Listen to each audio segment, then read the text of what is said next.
Good afternoon, everyone. Welcome to this discussion on facing the real cost of sustainability in the industry and what needs to change the status quo. My name is Vishal Agarwal. I'm a senior partner with McKinsey & Company. I lead the sustainability practice for McKinsey in Southeast Asia.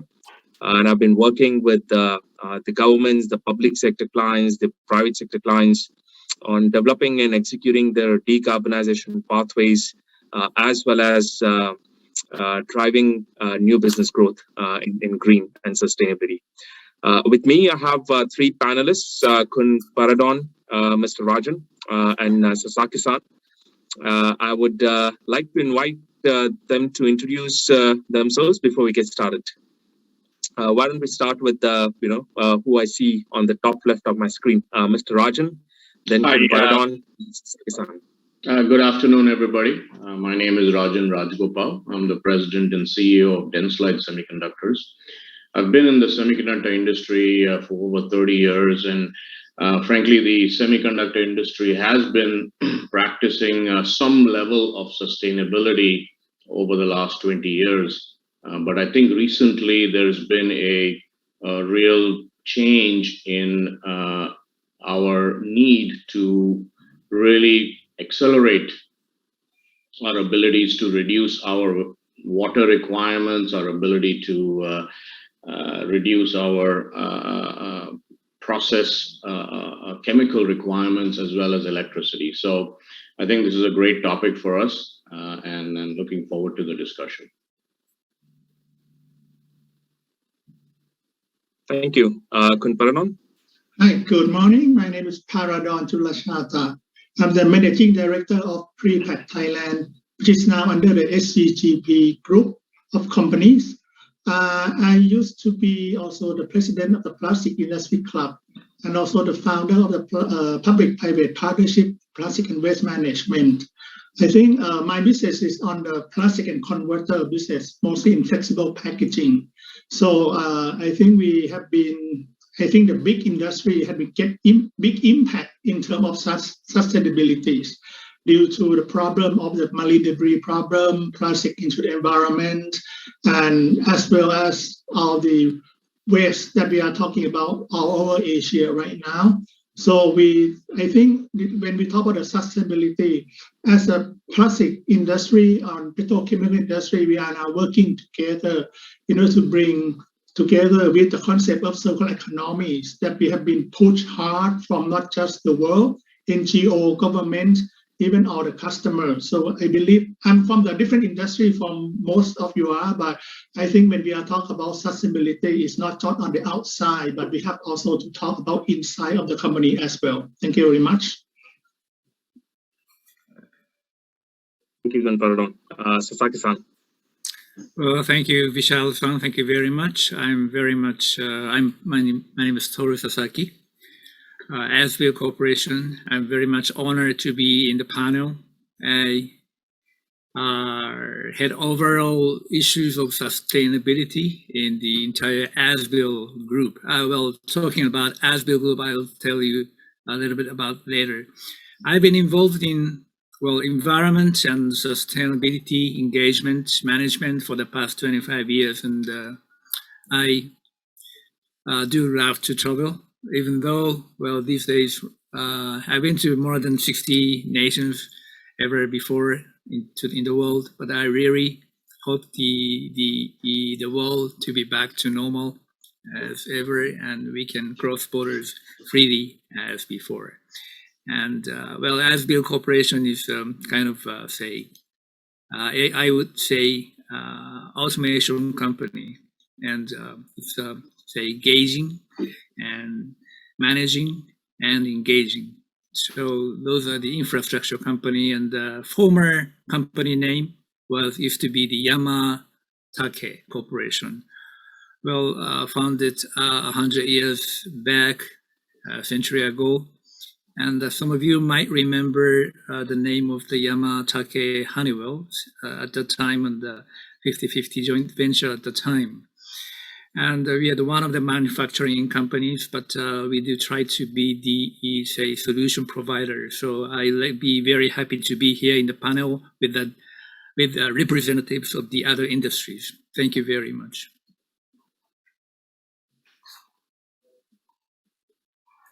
Thank you, Satake-san. Yeah, indeed, we all do hope that we can get back to travel soon enough. So looking forward to that. Good. So given the topic on facing the real cost of sustainability and what do we need to change the status quo, maybe why don't I just take 30 seconds or a minute to set the context and start the discussions and get the ball rolling, if that is okay. Right. So like, I mean, sustainability, of course, everyone is aware of this topic. It's one of the most important challenges that the industries, the world is facing and needs to address. And as many of you would have also seen the developments in Glasgow from the COP26, you see a lot of countries starting to move in this direction.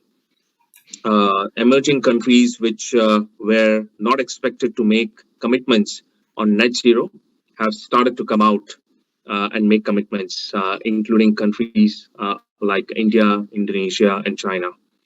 There are increasing regulations that are getting drafted to drive sustainability both in country and regionally.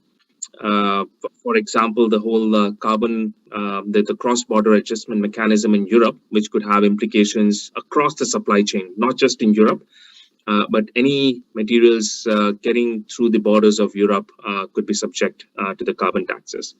And many countries are coming up with carbon pricing and carbon taxes of their own, right? In this region, in Asia, I mean, Singapore announced a carbon tax some time back. Indonesia has just, President Jokowi announced and signed a regulation that would start taxing coal-fired power plants. So you see increasing regulations coming in. So that's the first imperative that we see globally. The second imperative that we see is new ecosystems are getting built, which could also help drive the industries and the businesses towards sustainability.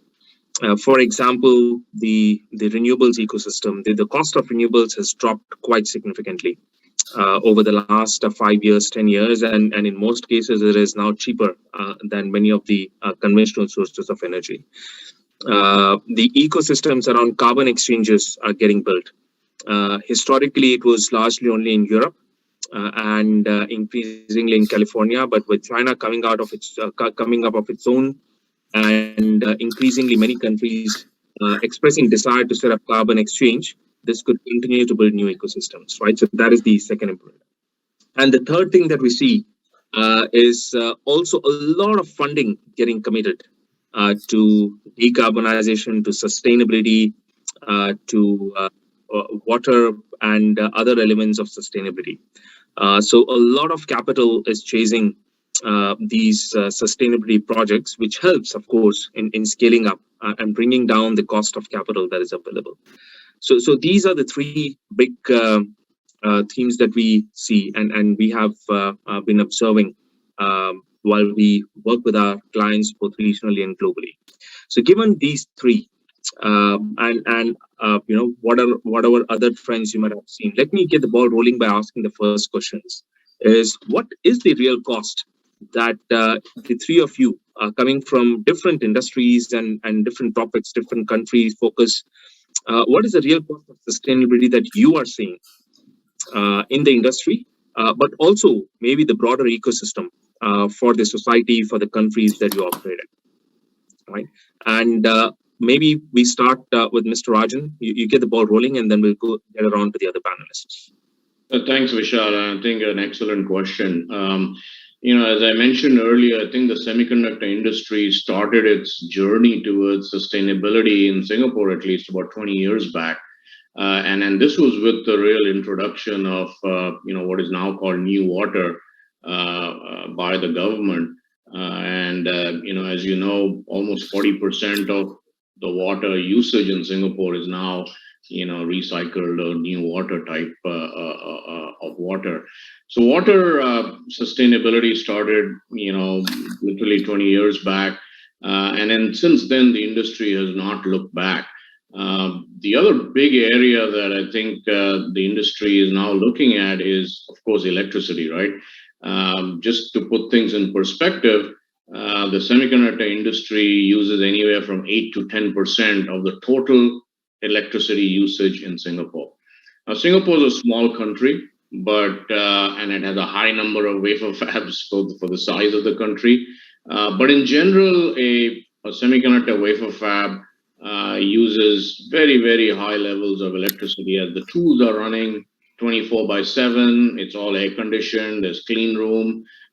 So I think one of the biggest initiatives that are now being driven within the industry is really the reduction of electricity, and of course, the reduction also means the conversion to more renewable energy sources that you talked about. Primarily, either a wind farm or a solar panel. In Singapore, of course, solar panel is beginning to take hold. Manufacturing companies are now beginning to put solar panels on their rooftops, but the ROIs still need to be justified. So I think the adoption rate is still slow, but I think that's an area that the industry is moving towards. And really, fundamentally, the industry is latching on to this mantra of 3 R's, which is reduce, recycle, and reuse. And I think in different parts of the industry, these 3 areas can be directly applied. Recycle in the case of water, reduce in the case of electricity, and certainly recycle in the case of our own chips being recycled, our chemicals being recycled, the actual silicon wafer being recycled.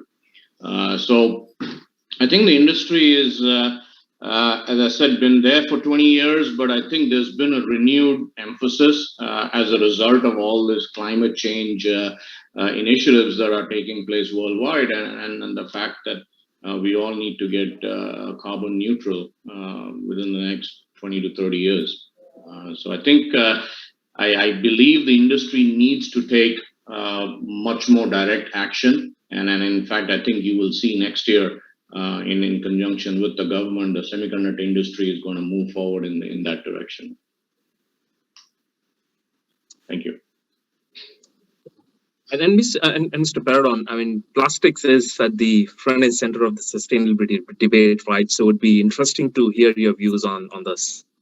Okay, thank you, Vishal. I think we have, as I said, we have been one of industry that has been big impact when we are talking about the sustainabilities. For the last 5 years, the case of all the plastic waste that led into the environment, marine debris problems, has been raised worldwide from any SDG 13, 14, and many from in the water or inland as well. So I think right now when we talk about sustainability in the business and the cost, when we look at the whole as the material on the plastic side, so plastic has been used mostly in the packaging majorities. And we are not talking about durable goods for electrical appliance, automotive yet. But the packaging has been the majority of use. That has been the big problems when we're talking about the environment issue. So when it comes to plastic with a polyolefin or non-polyolefin, with a polyolefin like polyethylene, polypropylene, which have been used as a single-use plastic in general mostly, and also engineering plastic. Otherwise, with what we call with a more performance that we are using the packaging. So the concept right now is that I think what we have the problem mostly from the big pictures in our country in Southeast Asia is the lack of infrastructures, mostly from the government and from the countryside. And then internally, we have problems from let's say from the try to separate the waste from the sources at the beginning. So right now, I think it's clear from the pipeline that, let's say in 2025, all the brand owners already announced their policy that all packaging need to be able to recycle, make it recycle, because many packaging that you need longer shelf life to protect many quality of the product inside is come from multi-material, which is hard to recycle. So their aim is to make it to be able to recycle. The next is they try to add recycled content into the product in order to get the demand from the recycled content, so to build the demand. So this is already the aim in 2025. However, when it comes to the cost, there have been a lot of development from the converters, from the material suppliers. It's come to the fact that in order to get the recycled content back, or in order to develop material that easy to recycle, but still have the performance the same as multi-material hard to recycle, the cost of the material is higher. The process is more expensive. You are going to lose OEE or productivities. The machine will run slower. So at the end, right now is that if you would like to put packaging that has environmental friendly, it will be able to recycle and still can produce the good performance, it's costing to be 10, 15, 20% higher.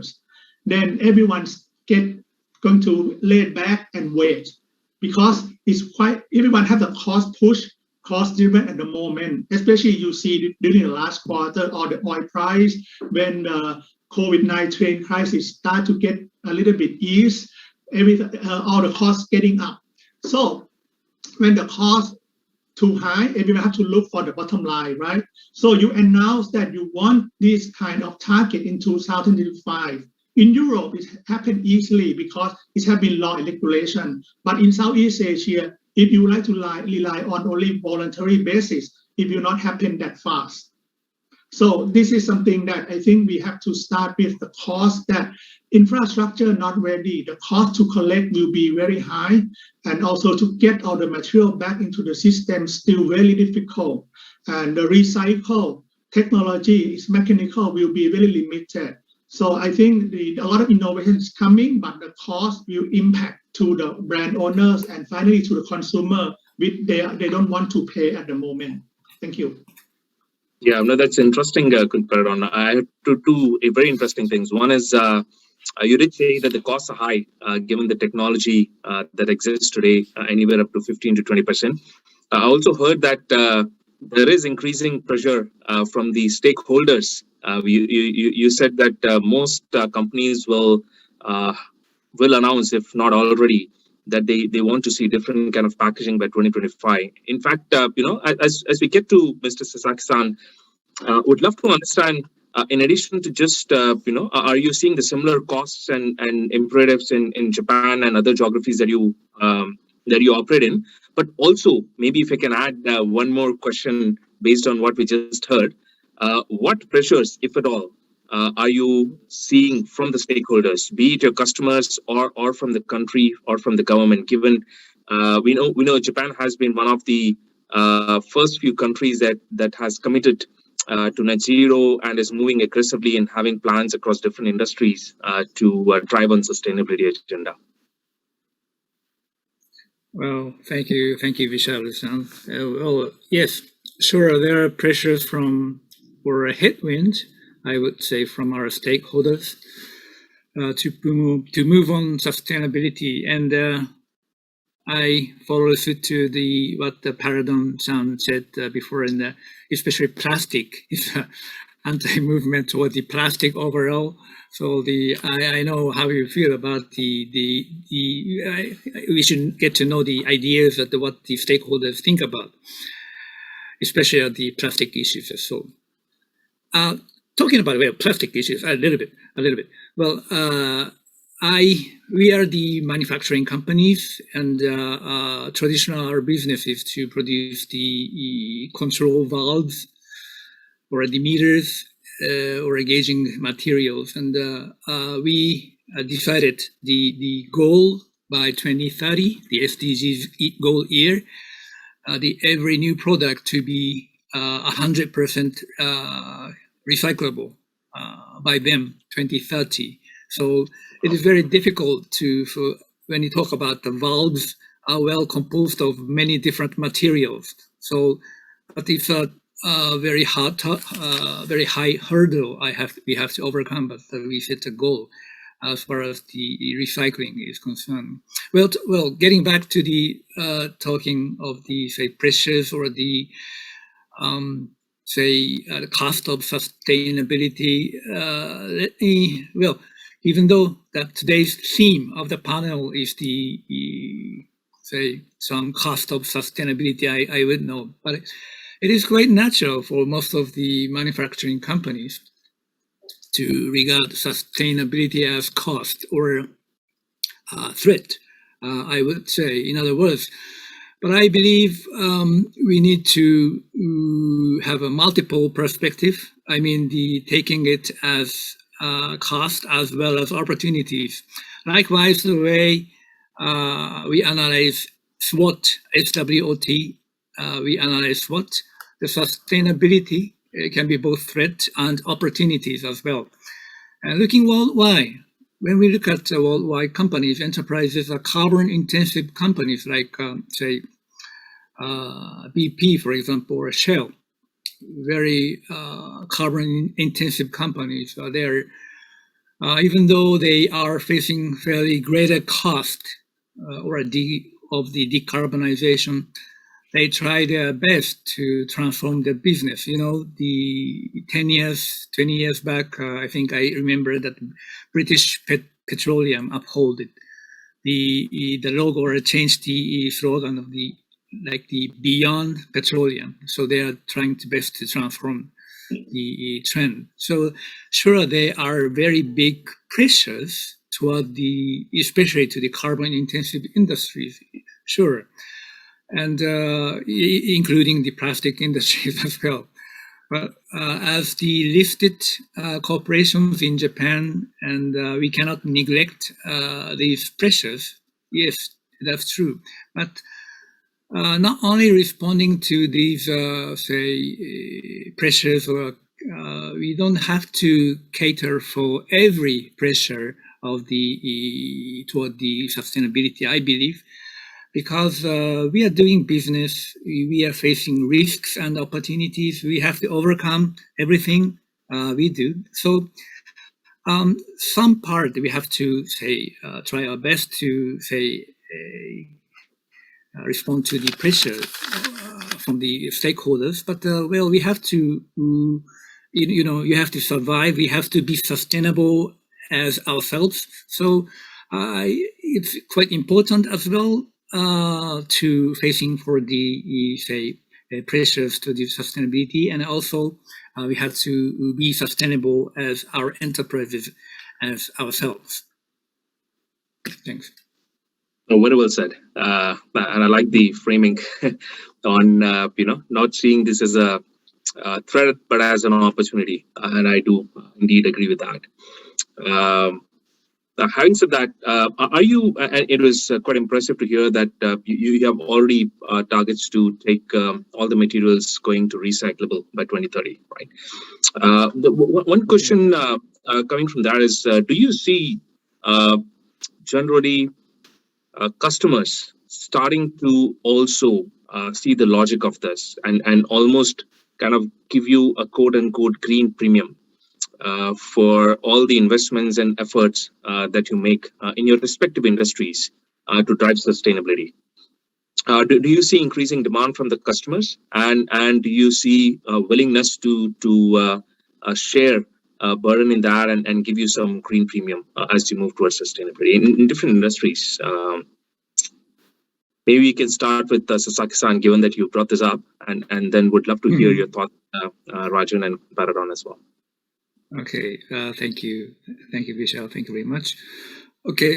Once again, I would like to explain what the Asbill company is doing. So, yes, we are the one of the manufacturer as well as the solution provider, and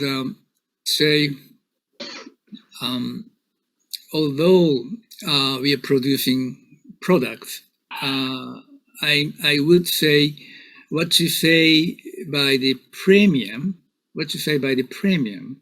is looking from the other side of the coin. Well, those are the revenues for us, I would say, or sorry to say. And it's kind of difficult question for a company like us, but yes, once again, I would like to reiterate the Asbill Corporation, and also we uphold the target by 2030 to reduce CO2 emissions at our customer site around by about 3.4 million metric tons at our customer site by the fiscal year 2030, the SDGs target year. The result under the status quo in 2020 is 2.9 million metric tons of CO2, so it's a bit far behind. But on the other hand, our own emissions, including scope 1 and 2, is only 17,000 metric tons of CO2. So we call ourselves as a carbon minus company. So the more we activate our business, the more we can reduce carbon emissions in the society, I would say. So the what you call by the premium or the say cost, looking from the other side, well, we can see that those are the revenues for us. But in generally speaking, I've been engaged in other business, mainly in the B2C business, for a long time. And I realized that nowadays, say, people tend to pay a certain premium to greener or more sustainable services and goods, I would say. Like for example, the carbon offsetting and the other kind of things. And people tend to prefer the greener products and the services, I would say. Generally speaking, I would say. Thank you. Yeah, good points, Sasaki-san. I think from our perspective in the semiconductor business, I would say customers generally don't pay premiums for anything, and certainly not for sustainability action. I think it's I would say a self-driven initiative of the individual semiconductor companies that just frankly to reduce cost. We have been reducing cost over the years using Moore's law, by reducing our, increasing our performance and then, every 18 months. But I think that's coming to a kind of, I would say, a plateau.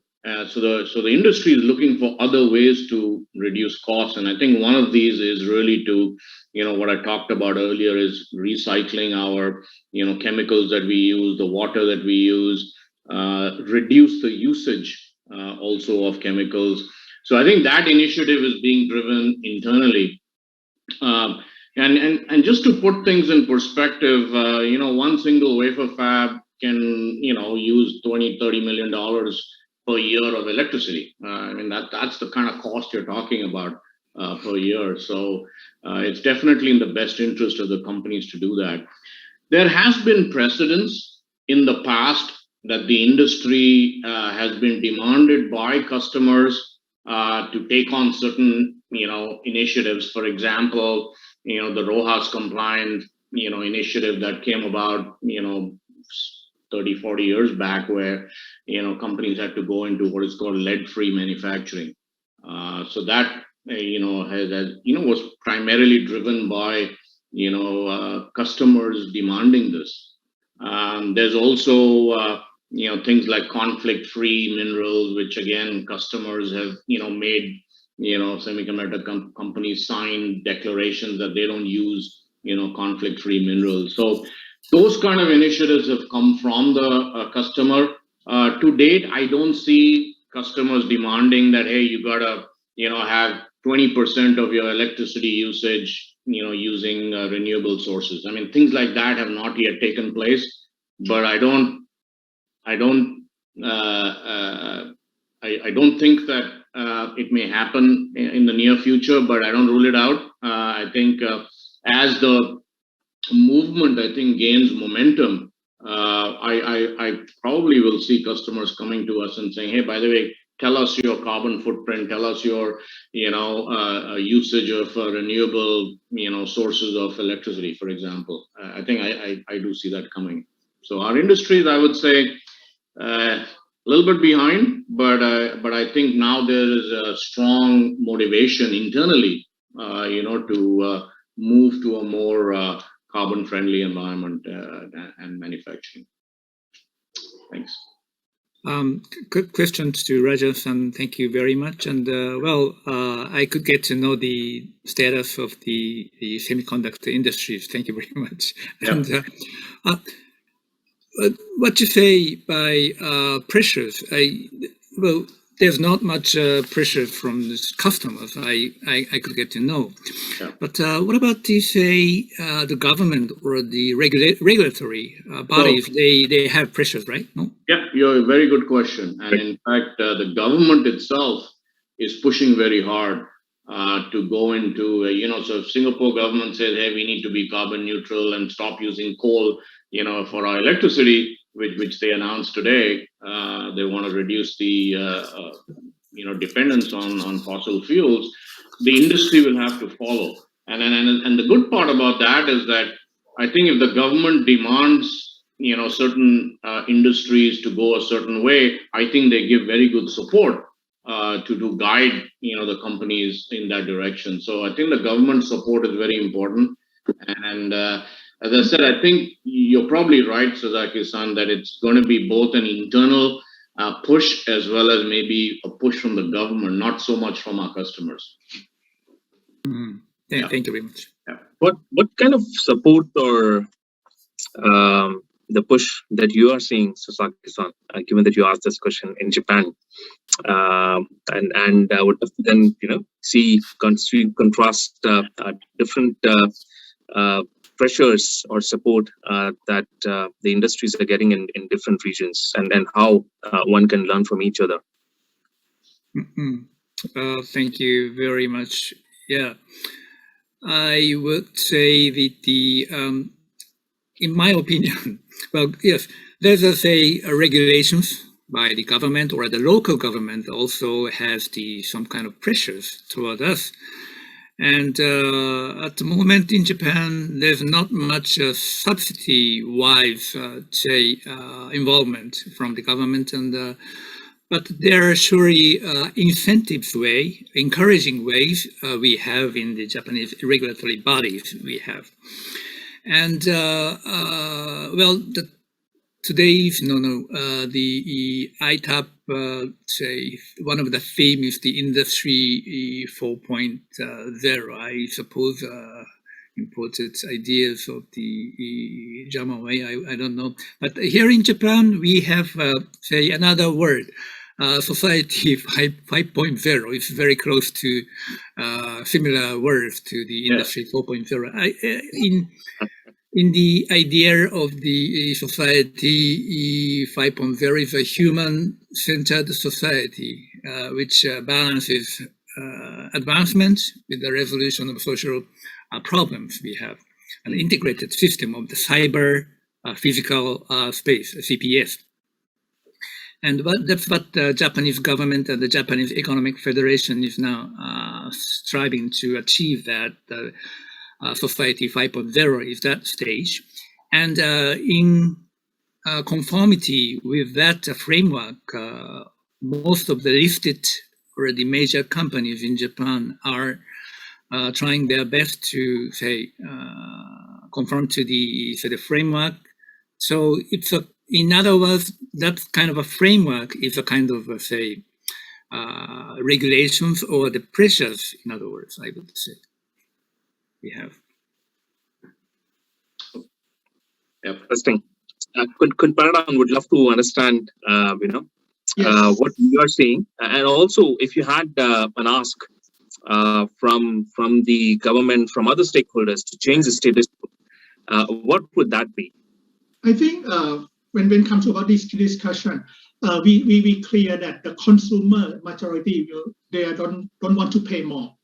If we talk about even the consumer in Southeast Asia, maybe except Singapore, you talk about Indonesia, Thailand, Philippines, Vietnam, Myanmar, we are not different. We are on the low, revenue side. So I think GDP, everything. So I think they are still trying to survive just from every day in the majority. So, and when come to this, I think the what we need finally, I believe what we cannot avoid is a government to intervene and help and support. And especially, I think, even in Thailand, we talk about the WEEE, about the electric appliance waste or the waste that might happen, that we don't have any law, but they are forcing that at end of life for all the electrical appliance, how to get rid of. So I think extended producer responsibility cannot be avoided. So that has been done quite successfully in Japan, in Europe, but not in Southeast Asia.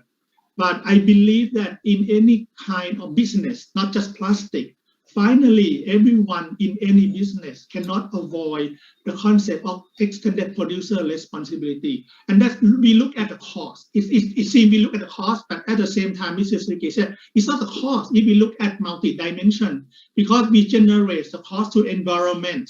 Finally, somebody has to pay in order to prevent or minimize the impact to the environment. So plastic has been, I think, the pioneer industry that we are working together with government, cooperation with government. We try to clear the pathway that it is possible to implement, because the government, they don't understand the business. So it's easy to oppose or to ban. But as I think, to be fair, for all the businesses in semiconductor, plastic, any manufacturing, you have to look at the life cycle assessment. When you talk about carbon footprint, low carbon, you have to clearly understand and study what type of your business, what products, material, how you generate the CO2 equivalent on that. So that, to be clear, actually plastic is one of the good material that we can reduce the carbon CO2 emission if we manage well. And it's opposite to our, I think from here, everyone wants to grow, right? Population will grow from 7 billion to 9 billion in 10 years. I think we want to grow, how we can grow and generate less CO2. That it will be the challenge, the material, the processing, the closed loop concept, instead of just the linear economy and minimize waste. So right now it has to be closed loop, don't generate any waste, and then make it able to recycle all of the material, including internal process. That will be the challenge. Thank you very much. Interesting. We have the last 2 minutes. Sorry, go on, Mr. Ram. Vishal, I just wanted to end with one question, so give me 1 minute at the end. Okay. But go for it. Just a very quick, I think your question about what we would ask the government, I think is a very important question. And I think from my perspective, just like how the government in Singapore, introduced new water and basically forced industries to convert to use this new water, particularly if it's not drinking water, right? So it was easy for the industry to do that. I think that really helped reducing the cost. Similarly, I would ask the government to take on an initiative that says that, okay, in 10 years' time, 30% of Singapore's electricity will come from renewable sources. And this can only be done, for example, at the government level. It's very hard for individual industries to do that.